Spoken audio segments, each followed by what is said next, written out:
Kontestasi politik tahun 2024 semakin dekat dan dibuat panas akibat deklarasi Partai Nasdem yang mengusung Anies Baswedan sebagai calon presiden. Dalam pembahasan kali ini kita akan bahas Pilpres 2024 yang diprediksi akan diikuti oleh 3 poros pasangan Capres dan Cawapres. Sebelum masuk ke videonya, yuk support channel ini dengan cara like, share, dan subscribe. Tanpa berlama-lama, yuk langsung kita lihat pembahasannya. Partai Nasdem resmi deklarasi mendukung Anies Baswedan sebagai calon presiden yang akan diusung pada Pilpres 2024. Pengumuman itu langsung disampaikan oleh Ketua Partai Nasdem Surya Paloh dengan mengundang Anies ke markasnya Nasdem Tower Jakarta Pusat Senin 3 Oktober 2022.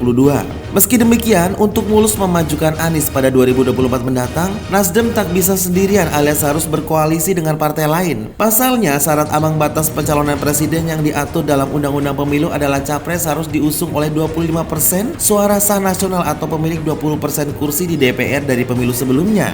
Pengamat politik dari Universitas Esa Unggul Jamaluddin Ritonga berpendapat momentum Nasdem mengusung Anies sebagai capres membuka peluang munculnya minimal lebih dari 2 poros koalisi di Pilpres 2024. Jamaluddin mengatakan peluang lebih dari 2 poros bisa muncul apabila komposisi rancangan koalisi parpol yang telah terbentuk saat ini tetap solid. Poros pertama akan muncul dari koalisi Nasdem, PKS, dan Demokrat. Jamaluddin mengatakan Nasdem bakal berupaya keras mencari rekan parpol lain untuk berkoalisi agar Anies bisa maju capres. Nasdem, kata dia, tentu akan menggait terlebih dahulu PKS dan Demokrat di mana keduanya belum memutuskan berlabuh ke koalisi manapun sampai saat ini. Terlebih, lanjutnya para pemimpin ketiga parpol itu intens berkomunikasi belakangan ini. Sambutan petinggi 3 parpol itu pun positif terkait pencalonan Anies. Bila terjadi, koalisi 3 parpol itu sudah memenuhi ambang batas pencalonan presiden sebesar 20%. Jamaluddin mengatakan isu capres di koalisi ini nantinya bakal lebih seksi. Mengingat tiap parpol pasti bakal mengajukan kader terbaiknya untuk dampingi Anies. Namun ia menduga Ketua Umum Partai Demokrat Agus Harimurti Yudhoyono atau AHY yang berpeluang dipilih nantinya, sehingga muncul nama Anies AHY dalam poros pertama. Poros koalisi kedua yakni antara Golkar, P3, dan PAN yang tergabung dalam Koalisi Indonesia Bersatu atau KIB. Jamaluddin mengatakan poros ini ada kemungkinan bakal mengusung capres dari kader internal atau eksternal ketiga parpol tersebut. Koalisi ini sudah terbentuk namun belum mengumumkan nama calon presidennya. Sementara KIB yang beranggotakan Golkar, P3, dan PAN ini tidak mendeklarasikan calon presiden dalam waktu dekat sebab masih ada peluang sebelum pendaftaran nama calon presiden dan calon wakil presiden di KPU. Sementara itu Golkar punya pandangan sama dengan P3, tidak akan KIB mengumumkan nama calon presiden dalam waktu dekat. Agenda terdekat KIB adalah melakukan konsolidasi bersama di Semarang pada Oktober ini. Soal nama calon presiden, Ketua DPP Golkar Dev Laksono menegaskan Ketua Umum Erlangga Hartanto sebagai calon presiden tunggal dari partai berlambang beringin. Kabarnya Gubernur Jawa Barat Ridwan Kamil bergabung dengan Golkar. Ridwan Kamil sudah bertemu petinggi Golkar seperti politikus senior Agung Laksono.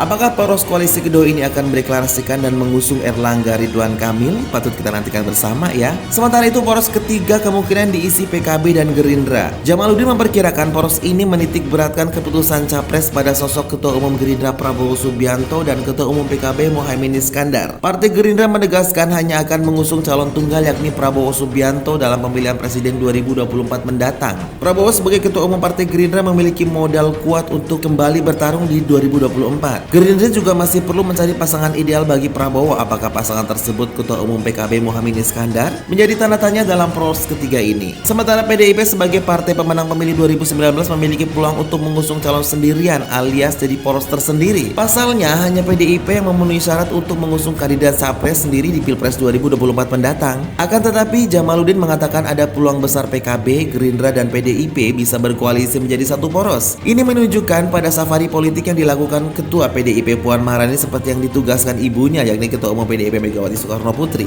Diketahui Ketua DPP PDIP Puan Maharani belakangan ini kerap menggelar pertemuan dengan Ketua Umum Parpol. Terakhir ia bertemu dengan Ketua Umum PKB Muhaimin Iskandar. Meski demikian, Jamaluddin mengatakan rencana bangunan koalisi itu masih dinamis. Perkembangan politik Indonesia tak bisa lepas dari dinamika yang menyertai kedepannya. Pengamat politik Benar Riset dan Inovasi Nasional Wasisto Raharjo Jati menilai langkah Nasdem mendukung Anies untuk mengeruk potensi ceruk suara pihak-pihak yang mendukung Anies. Atau dengan kata lain adalah Nasdem mengharapkan efek-efek jas, coattail effect yang bisa menguntungkan perolehan suara parpolnya pada pemilu 2024. Secara kalkulasi politik, lanjut Wasisto, hanya Anies sebagai tokoh populis yang suara pendukungnya belum tersalurkan ke parpol tertentu. Tokoh-tokoh lain yang memiliki elektabilitas tertinggi dari hasil survei dianggapnya sudah memiliki segmen pemilih tersendiri. Selain itu, Wasisto menilai deklarasi Nasdem mengusung Anies sebelum masa jabatan yang bersangkutan sebagai Gubernur DKI berakhir itu adalah langkah strategis untuk memagang mempagari calon populer yang potensial menjadi capres definitif. Ia melihat kondisi itu mirip Ketua Nasdem mempromosikan Jokowi ketika masih menjabat Gubernur DKI Jakarta hingga menjadi capres definitif. Patut kita nantikan bersama pasangan mana yang akan dicalonkan maju menjadi capres-cawapres dan memenangkan kompetisi politik pada gelar Akbar tahun 2024. Terus support channel ini dengan cara like, share, dan subscribe ya. Patut ditunggu siapa capres dan cawapres yang akan memenangkan perebutan tahta ini.